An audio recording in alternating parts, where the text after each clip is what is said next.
Morning, Burke. It's actually afternoon. It's 13 minutes after 12 on the 22nd of November 2006. And if my counting is correct, this is our 52nd session. Right. If I may, Yeah. I'm sorry, go ahead. It's a year. Well, it's a year plus a bit because Yeah. we missed a few. I just thought I could ask you, just to start off and trigger some thoughts in your mind.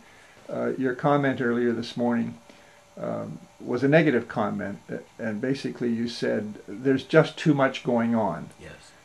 And you also said, like, every time you're in the kitchen, you're thinking of Ashby's law of requisite variety, Yes.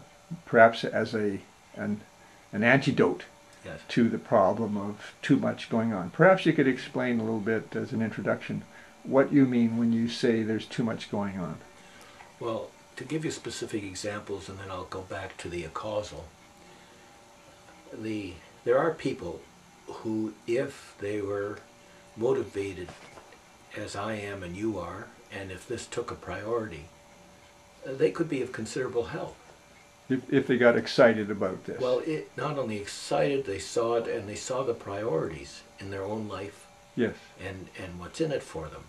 And of course, that is not happening. We have here a potential brand deal that is possibly history making. On the downside, we've got the science fiction, but on the upside, if it worked, it's historical. To give you an example, and I'll still come back to your question, how many people ever have an opportunity to possibly have been involved in the design of an icon or a symbol to represent a major faith? I mean, how many people could even contemplate that they had such an opportunity? Here we have... That'd be a pretty big deal. Well, here are these various symbols. Mm-hmm. And these symbols, both in terms of the golden rule. These are quite valuable brands, but they evolved. They weren't created. Well, they were created, but we don't have the history mm-hmm. of who created them. But they appear on no list of the greatest inventions in the history of man. Mm. But they are among the most important inventions in the history of man, because can you point out any other invention that has the amount of control over the behavior, thoughts, actions, and emotions of man that are anywhere comparable to these symbols? Right. And generally, one could say they're modifying influences, are they not? That the existence of these religions may be one of the reasons we're still around. Oh, from that standpoint, and underlying everything we're doing is the mathematics of Darwinian evolution, is that man has to live with man. And it would appear that man, I don't know if it's so with other animals, but the man kills man. Man does things that will cause man to be killed by other men. So if that's... And fruitlessly, not for food, not for... well, it could be a reason that animals... it could start off with that. Yeah. Then it may be over sex, but of course you find animals fighting over sex. Yeah. Animals compete over territory. Territories. So humans But the point over is territory. that humans have more destructive power. Yeah. So, as far as I'm concerned, and the way it appears, that religions have evolved to help the genes survive. To protect ourselves from ourselves. Well, ourselves, but if we go back to Dawkins' selfish gene, Yes. that the gene, in order to survive, better have the carrier have some means by which they're not going to kill each other. Right. But what's happened again, from a Darwinian evolution standpoint, these religions are created, and we have dominant religions, and I think I've read that there are something like 5,000 a year created each year in the United States, new religions. they Well, die maybe. out Mm-hmm.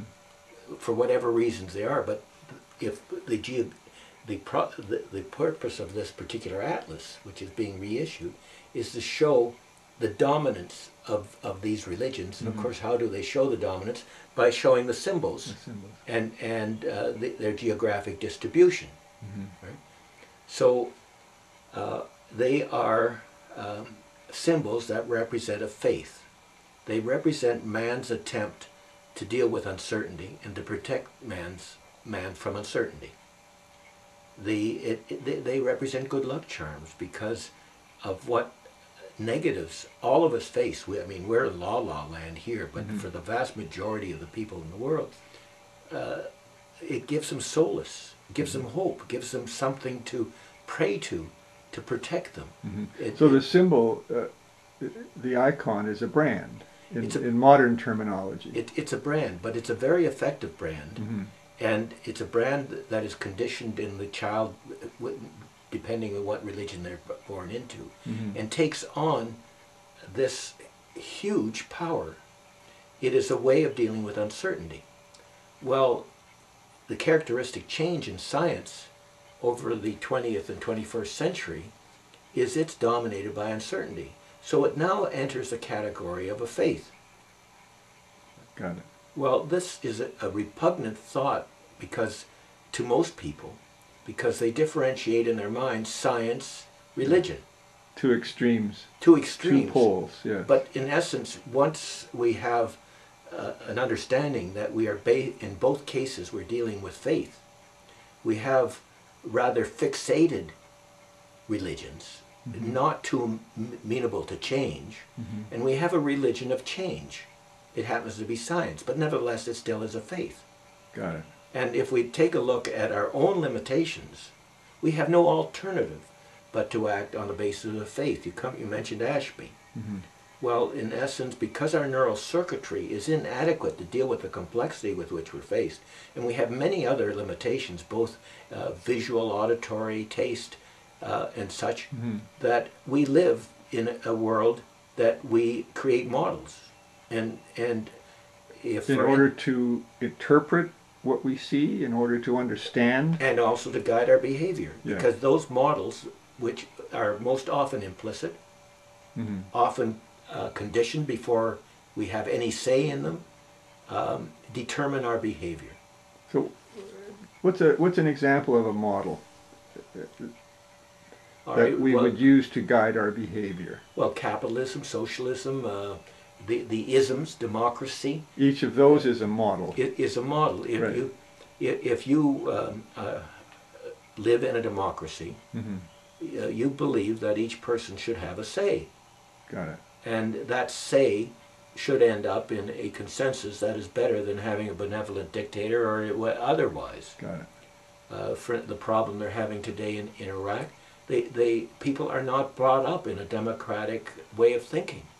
So their model is different. Their perception of the way things should work Yes, in society is quite different. is quite different. Similarly with capitalism.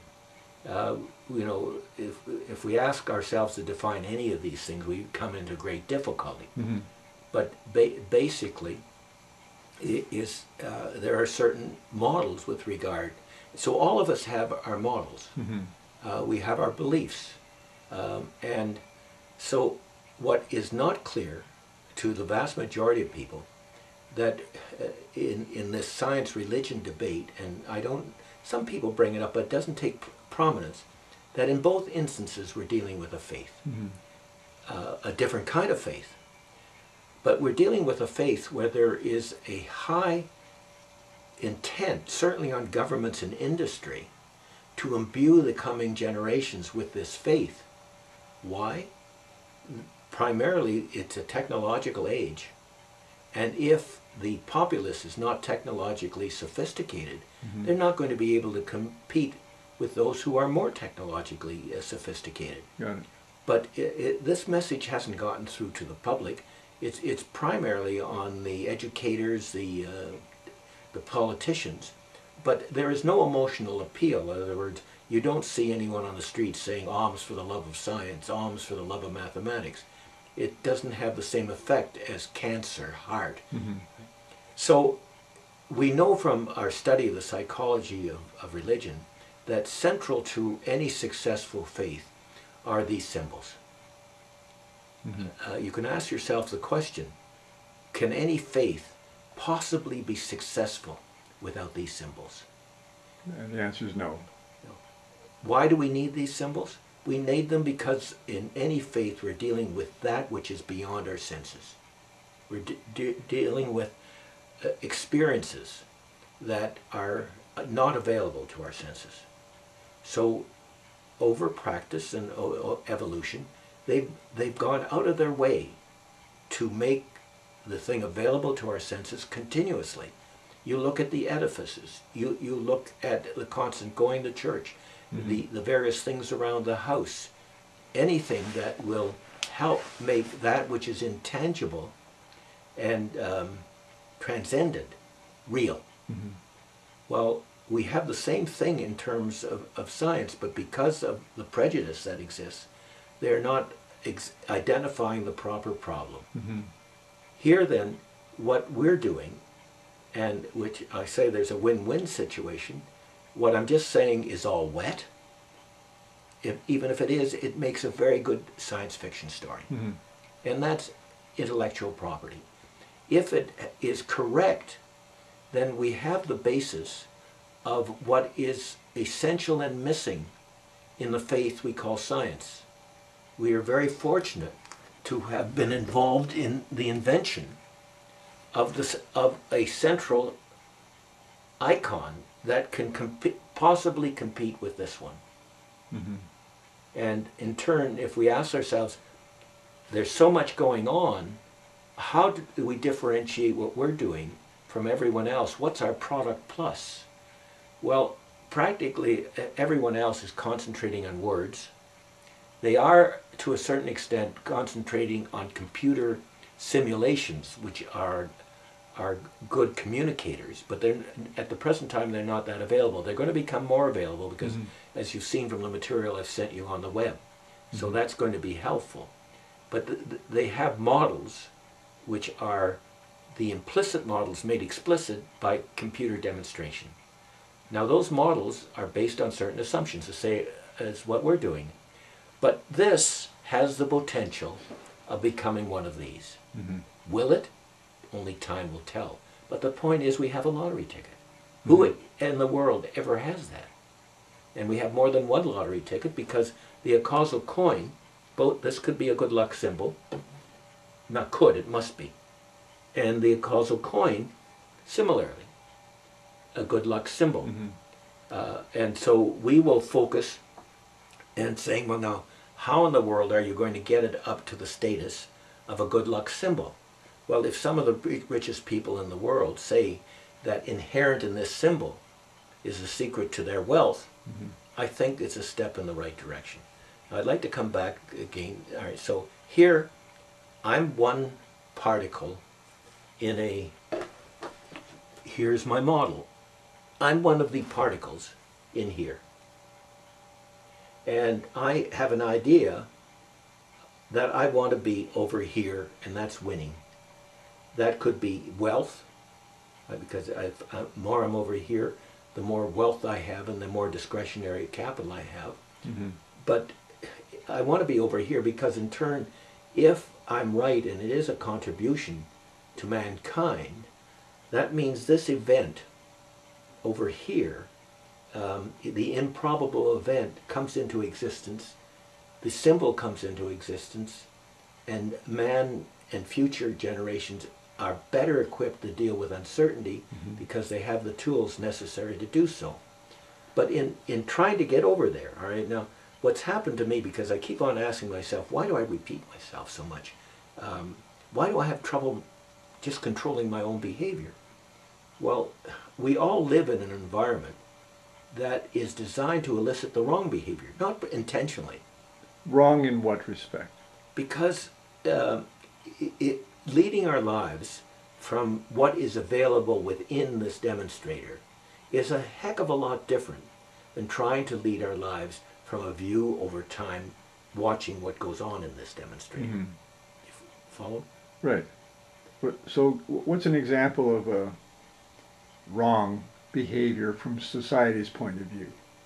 Well, the absence of the golden rule is the prime example. So hoarding or accumulating wealth far beyond one's personal needs? Well, even if one is accumulating, and that will happen regardless. I don't know how they'll ever design a system that will not occur. However, the means by which one who is fortunate enough to accumulate that which is beyond their means, the method by which, rather than using it ridiculously on having homes in which they can't live, clothing which they can't even wear, cars which they don't have time to drive, I mean, this a ridiculous usage of the money, is if they had incentive, not by taking it away, but incentive. Not by taxing. Not by taxes, because it only gives it to another inhuman entity that has no conscience. That's called government. It's an invention of man with no heart. The same as any bureaucracy and any corporation. It's been given individual status with none of the morals. You take what happened to Ken up at Trent University, where there's an education institution supposedly supposed to be training ethical behavior, but the environment is not conducive for those running it to act ethically themselves. Look, what we had to have scandals like WorldCom and Enron in order to change laws to create more disincentive for these misbehaviors. So again, have I answered your question? No, I haven't finished answering the fundamental question. All right. So for me, and I asked myself, why me? Why? When I say why me, Einstein asked the same question. Why did he perceive what he perceived? I think Darwinian evolution explains it, and within the literature there's something called evolutionary epistemology, and which is illustrated by what happens in this. In other words, when the ball falls through here, it's a question of life process. We supposedly are making decisions. We try to make it, are inhibited, and no matter what decisions we make, we will land in one of these troughs. Some of us more fortunate than the others. And the shape, the shape of the, excuse me, the shape of the histogram, yes, is predictable. We have sufficient evidence now that it is a characteristic of the world. I hate taking it exactly, but it's in the same category as the circle. But it differs from the circle because you don't find that. The circle you can see all around you. This one you don't see. And this you don't. And this has been, I think, a major deterrent to people learning. So what happened to me? I set out and I found this. I set out to find this type of thing. But I didn't really recognize the significance to the degree to which I found. So very early in my career, I said, oh, this is the nature of the game. This is the nature of the game. I have to get over here. And how do I get over here? And then I worked out that I had to be, who gets over here? Well, the best chance is a gambling casino. Why? Because after all these people are making all these decisions, they take a skimming off the top. That's the house. That's not the gambler. That's not the gambler. Be not the gambler. Be the house. Yes. And so how does a player going here become the house? Well, for me, it would have been easier for me to join the house, as I encouraged Kevin and you went another way. I encouraged everybody I could touch. I encouraged Harry. It won't work for all of them. It won't even work for me because I don't fit in that bureaucracy. I'm unhappy. I'd have to, in order to get over here, I'd have to forfeit my life to a way of living which I wasn't willing to do. Right. You now have changed your way of life because it is more rewarding to have lived your life than work towards a goal of getting here and lost your life. So this device has the advantage of being a model without complications, simpler than a map, but serving the same purpose of a map. to illustrate what the game is all about. Well, in a sense, it's a return to first principles, is it not? It is. Fundamental breakthroughs in our understanding occur if we're able to revisit first principles. Yes.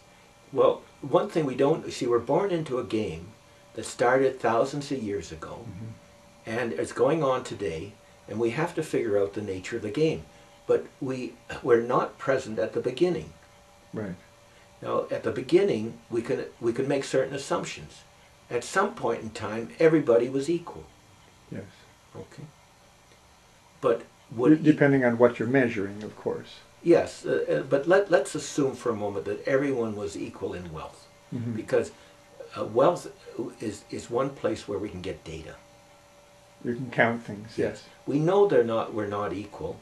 If we went back and let's assume we speak of a God, and that God created everyone equal.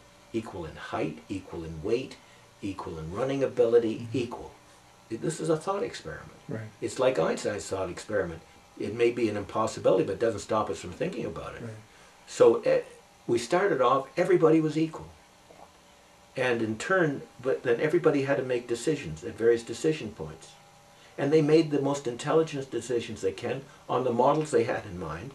They couldn't often, even on the models they had in mind, implement those decisions. And the end result was this pattern. Now, with the advent of the computer capacity we're getting more and more verification of patterns underlying, invisible patterns, predictable patterns, underlying what is supposedly well-made rational decisions, but the result is the same.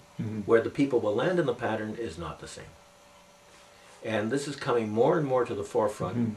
And if we have time today, I'll refer you to an article that I read yesterday, which is also indicative of this information overload. So what would happen if we have a nation growing up where they have reference to that curve as frequently as they have reference to a circle? It would give them a better understanding of what is actually happening in the world. They would at least have a reference, because would we have the circle? Would man have the circle if not for the moon and the sun? Right? And would we have pi and gears if not for the moon and the sun? Well, in this case, this was found and has no basis of occurring in actual reality. You don't see it anywhere. No. So what will happen if it became ubiquitous and it was available to the senses? How is that going to affect man's making of models? Well, there's a hope that it would improve our understanding of reality. Yes, and also it will help bring into our dialogue the concept of acausal. Because there's no known cause of this. It just so happens. All right, sticking to, and that's the purpose of the development of the coin. So if the coin becomes ubiquitous, for the first time in history, as man evolves, man will have something that's available to his senses, and that may do for everybody what it's done for us. And indeed, it could be a series of coins, not just one. Not just each one commemorating a famous person or breakthrough in our understanding. Right. So one thing I think that differentiates us from everyone else is on focusing on the tangibles, dealing as if we're dealing with a faith, and recognizing all along our own ignorance, so we may very well just be creating science fiction. I kept on asking myself, why me? Right? Why us? Why something that seems so simple and self-evident to me, and why hasn't this science fiction piece been written? Why hasn't anyone written what would be the probable characteristic of a breakthrough in social science comparable to the breakthroughs in physics? And And what would be the and what would be the consequences? Mm-hmm. It was, at this day and age, it seems so strange to me. Well, if you recognize what happened to me, is that I chanced on what I believed to be a law of behavior. It dominated my life because it determined the strategy that I was using to try to get free. Mm-hmm. It motivated me to try to share the information, because when I'm going through here, I can't get over here without the cooperation of others. Right. So in my case, I said, well, I can't be part of the bank and the skimmer, the owner of this casino. The best alternative I have is to create my own. It was not a good alternative, but it was the best I had. And following the model that you perceived. Yeah, why isn't it good? Because the probability of success is very low. Mm-hmm. I don't have the staying power. Nevertheless, even with the cooperation of others? No, but even getting the cooperation of others. Mm-hmm. What did I do? I played the game as an individual player. When I got some savings, I always went back to form the bank. And then ultimately, when I had the bank formed, I found that I only created a bureaucracy unsuitable for me. Right. And despite the fact I was told that in so many words before I started, I didn't get it. Right? And I was lucky to stay alive. Mm-hmm. But it dominated everything I did. I did put myself into an area of business where I've got a better chance of winning the lottery. And I won some, sufficient that I have sufficient financial freedom to do what we're doing now. Mm-hmm. I could have lost. I mean, it was so thin. Yes. And I'm not free from vulnerability. You can't be. Right. You don't know what happened to the value of the dollar.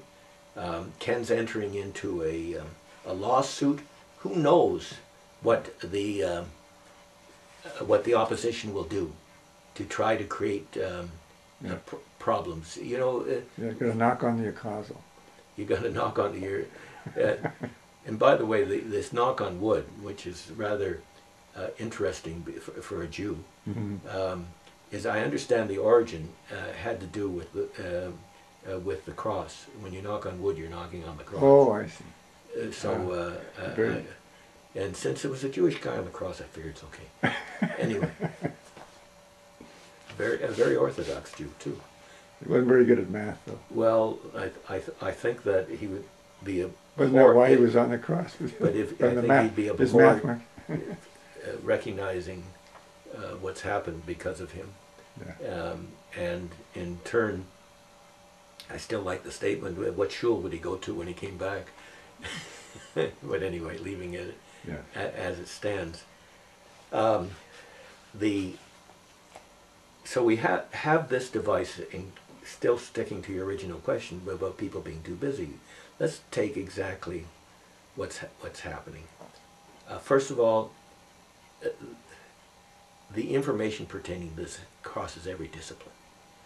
So I have too much information that's intriguing to me. Mm-hmm. And I have only a limited energy and time left to play this game. So I'm busy, mm-hmm. right? And you've mentioned a number of times, I don't see you smiling, Burke, right? And I don't know what else would make me smile more, but there's something wrong in not whistling and smiling more. But it's got me. So I'm very busy. So if somebody comes to me and says, Burke, would you help me with this?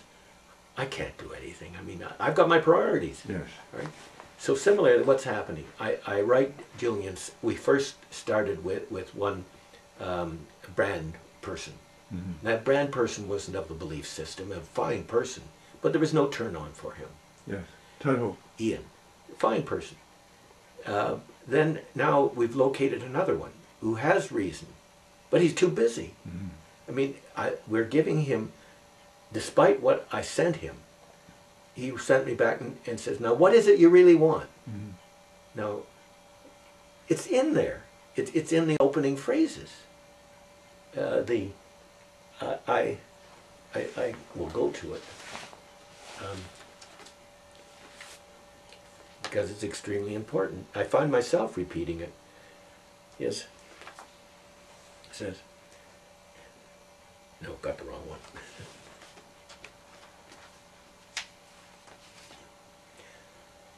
This is from answering his marketing brief, Julian Stubbs' marketing brief. So Julian's busy, right?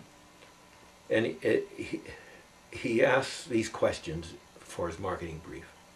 Short description of the background of what has happened until now. And then I've written, what inventions of man rank among the most important in the history of man, yet appear on no list of the great inventions? What inventions control the minds, thoughts, perceptions, actions, and emotions of billions of people? What inventions are the most popular good luck charms in the world, worn by billions? The answer to all three questions is the brands, icons, symbols, and good luck charms worn by billions representing the major faiths of the world. The capital value of these brands slightly exceed that of Coke or Microsoft if a way to determine their capital value was available, and those are estimated in the 70 billion. So here I'm writing to a brand person saying that religious brands likely have value in the billions. From the latter part of the 19th century up until now, science has changed from certainty to uncertainty. Well, science hasn't changed, our perception of science has changed, right? This is one of the most fundamental changes in the history of science and man. It has put science into the category of a faith, but a faith that is lacking the dominant brands, icons, symbols, and good luck charms essential in controlling the mind's thoughts, perceptions, actions, and emotions of man. Without these, science as a faith will not be successful. And I asked him to revisit the note I gave him on the causal. To be successful, science must apply the wisdom and experience of the major faiths in controlling the minds of their flocks as understood in the literature of the psychology of religion. And then go on what problem I'm trying to solve. But basically, I'm saying here is a brand opportunity. And so it's likely the biggest brand opportunity he'll ever come across.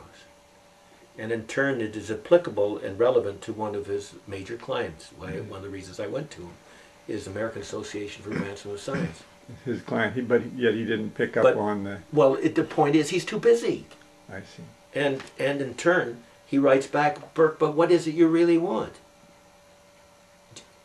Julian, didn't you read? Mm-hmm. I mean, so he's busy. And so he says, well, now I'm coming over to U.S. I'll be in Princeton, likely the end of November, beginning of December. I'll let you know, and perhaps we'll get together. Mm-hmm. I wrote him and said, I think we should talk. As much as I'd look forward to meeting him, I don't want to drive to Princeton just for a chit-chat. Mm. I'm at a stage in life where that's strenuous. Also, you wanted to make sure that it was something that he would be interested in. Right. So when he says, what do I want? But basically, because I am unqualified both financially, age-wise, and experience in what I've identified, I'm like the prospector who accidentally hits something that he thinks is a gold mine, but he can't bring it into existence. Mm-hmm. And besides that, the proper interpretation of the model says you have to be the house, and if you're a player, deal with the house. Yeah. So the house here happens to be Gates. I take Bill Gates as an example. It could be Warren Buffett, it could be a number of people, but let's use Gates because he happens to be at the top of the pile right now. In the past it was Getty who was at the top of the pile. There always will be somebody at the top of the pile. So if the thing is that if this is going to become a viable icon to compete with the with what we have to compete with, where did I put the props? We have a religion that is competing, and it's nowhere on here. If it's going to compete, it has to become a good luck charm as the equivalent of this. Mm-hmm. And this is just the beginning. In order for it to take hold. Yes. And what would follow from that? Well, if in turn I'm hypothesizing, I have a lot of faith in it, but there's enough times when you can have a faith in something, it just doesn't work out that way. But I'm hypothesizing that if the richest people in the world were to say that the causal coin and the epiphany were symbols that, if properly understood, contain the secret to their wealth, I think that would be highly motivating. I think it would be motivating for educators to look in to how they could communicate that is so. If you look at the history of these numbers, the luck which mankind has had in finding these numbers, the fact that these numbers, again, wonderful miracle, are all related, and then the fact that these numbers and the letters chosen to represent them could all be put into one symbol. It's a candidate. It's a highly interesting candidate. So, but here I am, and in my own notes, because of the way in which I was taught gambler's rune theory, I usually write it down for the poor player, a large capital R with a sub D, and for the richer Standing player, for? just the poorer player in the game of chance. Yeah. Okay. A player who doesn't have as much money as his opponent. And for the opponent, I put up R, capital R, capital D. Now that's the wealthier player. The wealthy. So R could stand for resources? I forget how I learned it and why the symbolism. Yes. But this is how I learned gambler's rune theory. I learned this on my own. I wasn't taught. I read it in the literature. So recognizing both at the stage in life I'm at, in age, I don't have long to play the game. I have no idea how long. The health warnings I get are constant. The lack of energy that I have because of what's going on, and I can't do what I did before. I have to sleep quite often in the afternoons. This is very strenuous. I've got so much information, and then also I find, because I myself am not in an environment that will elicit the right behavior from me, I have to put up props all over the place to try to make myself do what I should be doing. So much to do, so little time. Right now, so... If I may interrupt. Yeah. You sound like the rabbit in Alice in Wonderland. Yes, I'm late. I'm late for a very important date. Hello, goodbye. Hello, goodbye. I'm late. I'm late. I'm late. And that's exactly. And I think many of us are we get caught up in that. I think if you take a look, I mentioned Julian. Michnia Moldovino is remarkably well equipped. He has taken, and because of his superior intelligence, he's taken on so much. He has full intention of getting together with me to continue, and he just doesn't get to it. And yet, if he really understood it, lightly would move his career ahead, despite everything else he's doing. But I haven't communicated enough for him to do that. So that was that.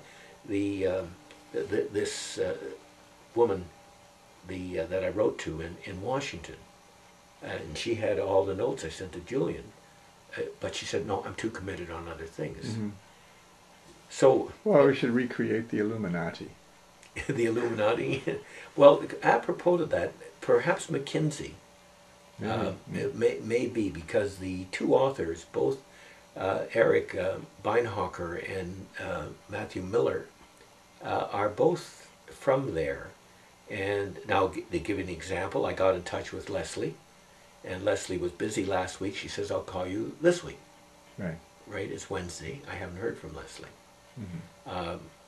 June Engel, I thought, because we should get the storyline, because we're talking about a parable, the storyline should be there because it's the definition of the problem. Nobody has defined the problem in this way.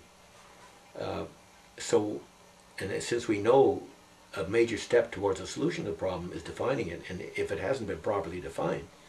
So June says, fine, Burke, I'm going to New York. I'll get in touch with you Monday. Monday goes by, a week goes by, don't hear from her, see her at lunch. Oh, no recollection of going to get. I'm going away this week with my granddaughter to New York. I'll call you as soon as I get back. no call, Mm-hmm. and see her on the weekend. So what's occurring It's here this. with the project? Well, is the project, well, first of all, coming back when I said,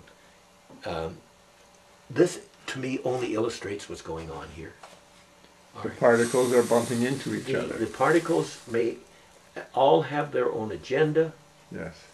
They don't know what the pattern is, and they're And they're not in an environment to see it. They're pursuing something. They're pursuing something, Yes. and that's the end result. Sometimes just pursuing enough cash to pay for food. Whatever it is, we're all Right. busy, right? Yes. So what I've learned, and perhaps when I say why me, is that since I've been living with this for 40 or 50 years, is that, and it will be in the parable, because in the parable, this ball escapes, sees what's going on, comes back.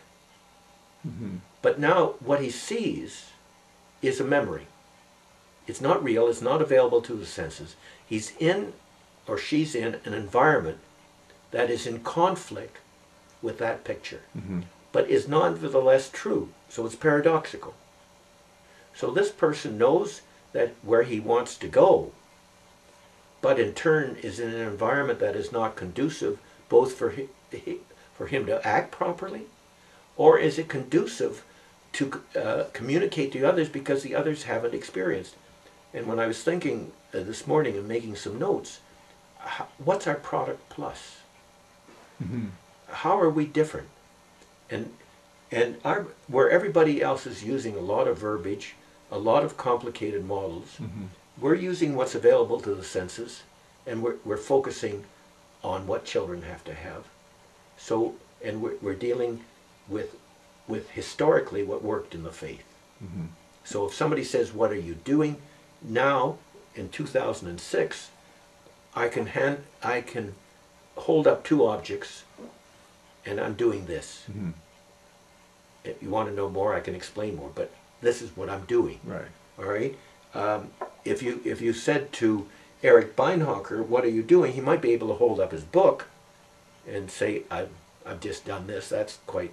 Yes, very good. All And right. you can hold up the brochure for the Greek Society, the Epiphany Society. Now, coming back to the Epiphany Society, and I was thinking again in my notes this morning, because it's extremely important that I divest myself and get this into the hands of those appropriate. Mm-hmm. Look upon myself as either an inventor, such as Chester Carlson with Xerox, who had to find those people with the staying power and ability to make what his dream was possible. Mm-hmm. And he was fortunate enough, but he tried 18 companies before he got to Battelle. Wow. Everybody said, we don't need this type of thing. And he Mhm. happened to hit at the right person. Mm-hmm. So the model dictates that I'm the inappropriate person. Am I giving myself a bad message? I have to play the game somehow. I would not, if someone came to me with this and I'm a young person, I wouldn't back a person my age. I don't care. It's just not good sense to Mhm. me.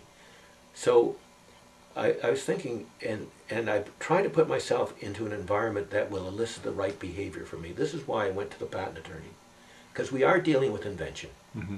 It so happens that the causal coin will lend itself, if one did, too lightly a patent. Mm-hmm. I'm very reluctant to start putting the money into it. It's a lot of money. And not only that, if I get the patent, I don't own anything. I only own it if I can go to court. Because you're and- essentially giving it away then. Well, once it's out there and somebody copies it, and I say that I feel that I should own it, what do I have to do? Well, I have to go to Just- court. To sue them. That could be 5 years and $2 million, and it's only in court that your true ownership of the property is determined. Mhm. All your patent is the right to go to court. Most people don't understand that. Mhm. So the patent is of questionable value. However, when it comes to, and as I said, I went to Bernie for a reason, to discipline me to follow what I think I should be following. You'd To say, follow well, the advice that you would give to someone else. yes, and by putting myself in an environment, I'm more apt to do the right thing. So I would say to somebody, you don't own anything. Mm-hmm. You know, you got some ideas, but you don't own anything. What are you going to do for ownership? So we're at the ownership stage right now, and so we don't own anything here. Well, fortunately, we've got copyright, Mm-hmm. and we're proceeding with trademark. Before we do anything else, that must be on its way. Now, the discipline of doing that has again turned out to be extremely beneficial, because Bernie said to me, rightly so, Burke, in conveying to the patent office, what is the trademark for? What are you using it for? So it took me, I needed that pressure because I kept on putting it off. So I wrote the brochure. Mm-hmm. I kept on putting it off, then I put 6 hours in, and it wasn't bad.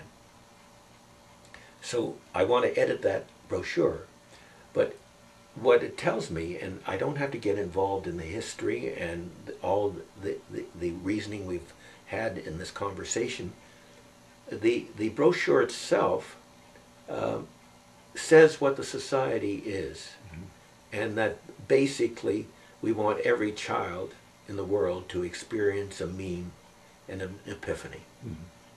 In another way, we want them to have a reaction to, because we are going to use this as the emblem for the society, we want them to have a reaction to the epiphany that they have here. Similar, yes. Similar. An emotional experience. Because why am I doing all this? Because I've had a background that says, you know, I'm caught up in this religion. I'm a member of that faith. And I want you to be, and I want the kids, and I want everybody to be, because I think they've got a better chance of surviving. Right. And the hope is that this could make the world a better place for our children and grandchildren. Yeah, be shamed to die unless you've left the world a better place for you having lived in it. Now, I have no way of knowing whether that is the case, but at least I'm working towards that goal, and fortunately, so far... That's a rather lofty goal and a worthwhile one. Yeah, and why me, and why do I have it? I don't know. You know, really, it's the way... I could explain it. That the symbol explains that. It's really simple. Anyway, David, it started off with a very simple question. You're saying... Too much going on. Too much going on. Well, this is all going on, and then you get gems, and you're constantly reinforced. How much time do we have there? 13 minutes. All right. I mentioned to you, just illustrative of what goes on. What have you got here? Well, you know, I'm a biblioholic, so this is just a small fraction of the books I bought recently, but I've been better at it in not buying as much. Yes. But Vern wanted to go to pick up a book at Chapters on the weekend.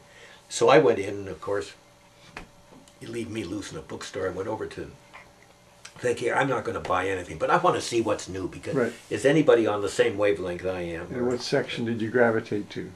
Well, I go to the math and science section. Right. Occasionally I'll go to some others just to get out of it. And what did you find? But I got two gems that reinforce, because inherent in the epiphany is phi. The divine proportion. Right. Good. Now, I get a kick out of this because the epiphany evolves from Euler's equation. Yes. And Euler's equation does not have phi in it. All right. Right. Now, Euler's equation creates an emotional response. It creates a response in those conditioned, similar, what I call a Geertz response because of the definition of religion. Yes.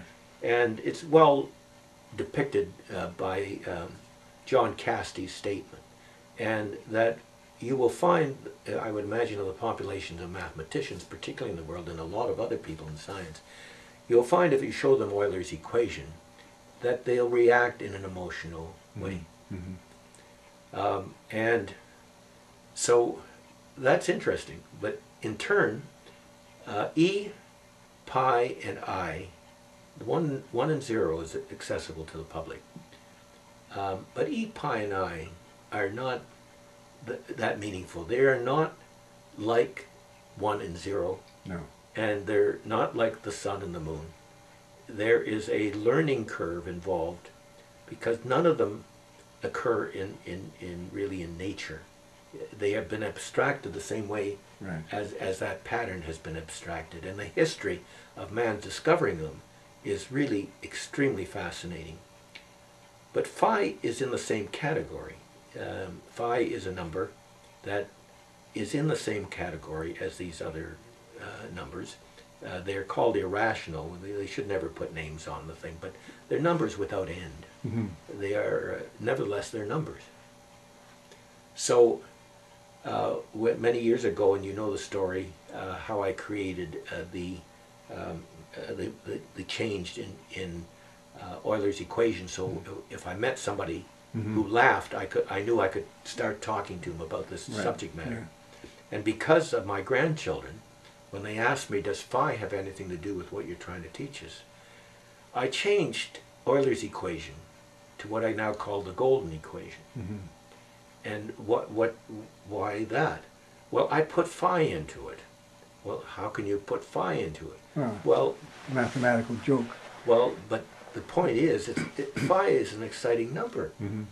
It's, when you stop to think, it's the only number in the world where the square of the number is equal to the number plus 1. And the reciprocal is equal to the number minus 1. So you have, therefore, phi squared minus phi is equal to 1. I can put as a substitute into Euler's equation. It doesn't remove the 1 because you still, under mathematics, you would get it down to the lowest common denominator. Mm-hmm. So phi is there. Now phi adds an accessibility to, it's an excellent entry point. I'm going to sneeze very, very Bless you. thing. It's an excellent entry point. Why? For what?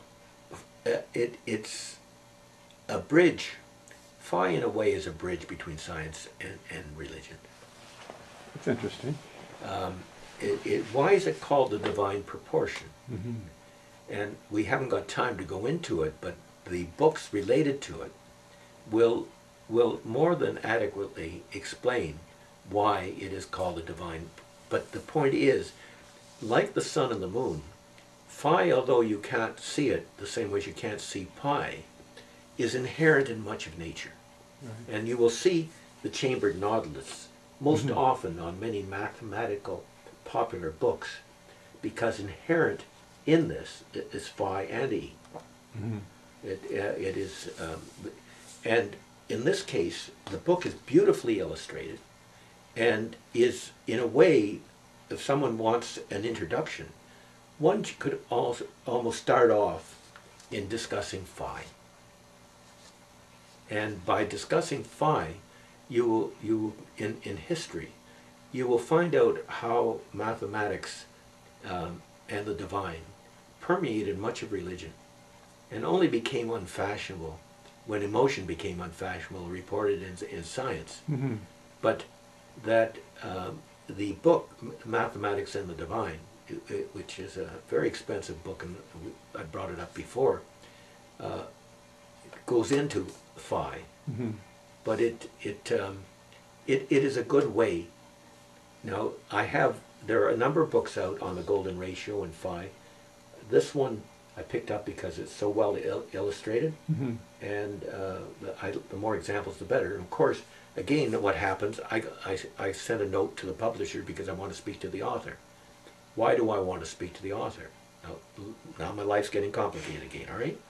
Why do I want to Simple speak? question begs a simple answer. Right. Why do I want to speak to the author? Well, it so happens that the author's a mathematician, Mm-hmm.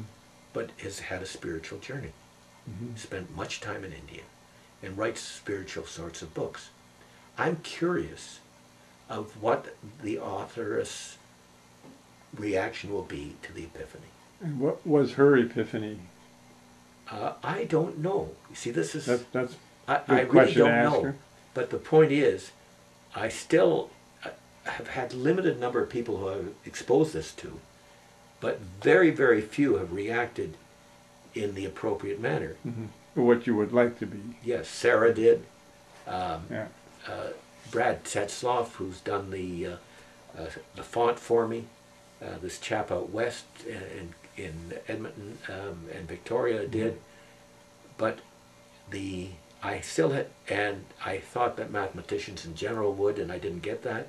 But that's a biased sample, right? Pretty good sample, but a biased one. But I haven't exposed it yet. And I want to hold back exposing it until we have the Epiphany Society further advanced, so when I send it to them, they can relate to the next jump. Yes. Anyway, so that complicates my life again. What happens when if she answers me? Right? Yes. So that was one thing I picked up. I picked up the book by Clifford Pickover, who I think is a genius, and on the Mobius strip. Why? Because there are a number of things within science that elicit a Geertz response. The Mobius strip is one of them. So I wanted to have the example. At some time I may be dealing with Pickover. Pickover is the type of person who, exposed to what we're doing here, could lightly grasp it and run with it. It would be out of control. He will do his thing. I don't blame him, but I don't know if it's the right thing. And I think I'd rather see Gates, and if Gates wants to deal with Pickover, fine. Got it. But Pickover's not the bank. Gates is, so that's why. I see. Right. So that's one of the fundamental principles that you ask or suggest your clients follow when you're acting as intermediary. Yes, be the house. Do not be the player. Right. The odds are too far against you. Now, at the same time, because of reading the Origin of Wealth, in it, I mentioned to you that I wanted to see how often the word chance and luck were mentioned. And here again is one of the beauties of what's going on. The index does not mention chance and luck. The index in the book. In the book. Got it. Yes. However, today, if you go to, if the book is on Google Books, and this one doesn't happen to be, but is on Amazon, right, and the publisher is given permission, you can search the book by keywords. Oh, I see. And find the number of occurrences? You'd find the number of occurrences and read. You can't copy it, but you can read. Got it. So when I went to the book, I couldn't find it, but I've learned enough to know that it's got to be there, because he referred me to a book that is focused on luck. Right. So I went to Amazon.com, and of course, if I put in luck and chance, it shows up quite often. It shows up in the index even though it's not indexed in the book. The index within the Amazon site is far superior. I see. When I met Penrose... Well, that's done by way of a search, is it not? A sort of an online search, immediate search. But it can search everything. Got it. And it gives you the section and how many times, and you can look it up. That's lovely. Well, yes. So, like when I met Penrose, and I wanted to buy his book, and I took a look at it, and he didn't have the key words in the index, and I couldn't believe it, chance, luck, etc. And so I didn't buy it, because it would have been nice to get his signature. Yes. The book itself is encyclopedic, and his latest book. So when I saw him for a few minutes, I said to him, I didn't see anything about chance and luck in the index. He says, don't blame me. I didn't have anything to do with the index. I was under time constraints, and somebody else did it. Somebody else did it. But he knew. Yeah. Yeah. So, but if you go to it and look it up, you'll find it. This 2% solution, really in layman's terms, states the essential role of luck in our lives, and comes back really to the biblical statement with regard to setting a corner aside. Can you summarize briefly what he's saying in the 2% solution?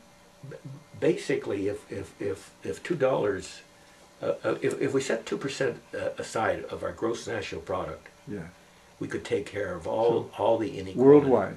Well, he's talking about U.S. Yeah. We could take care of Medicare. We could take care of education. We could make sure that everybody had a Reduce living. poverty. Yeah, yeah. Interesting. And he develops his case. He is also a McKinsey graduate. So again, I think, well, in dealing with McKinsey, I mentioned Leslie Wood. Leslie's busy. She said she would contact me. I haven't heard from her yet. I'm dealing with Hudson Bay Corporation. The chap was to call me when he got back from BC. He hasn't called me. And then at the same time, something that's very interesting to me is that Alex Bogdan has applied all this to decision making and trading on the stock market and the foreign exchange. And he's not backed by the people who quite understand what he's doing. I have this background with the Royal and Foreign Exchange. Because of this, it's quite possible to make a fortune daily because of the fact of the way in which decisions are made in buying and selling. And if you can get your hands on the information enough, you know there will be a central tendency, so you know when to buy and sell and what to do. So I think, David, there's again so much. I sent you something, and you can take a look at it. But I got it here. I sent you some quotations by Cusa in the 15th century. And you'll see that a lot of what we're talking about was stated by him then. Okay. And I'm sure. So how do you spell the name? It's Nicholas Cusa. I think it's C-U-S-A. Right. It was on, let's see, on ignorance. But I was going to show you how it relates to what Robert Root Bernstein had recently written. I think, though, in order to putting first that I am not the appropriate person for this when I say divest myself. I think it's having a toll on me. And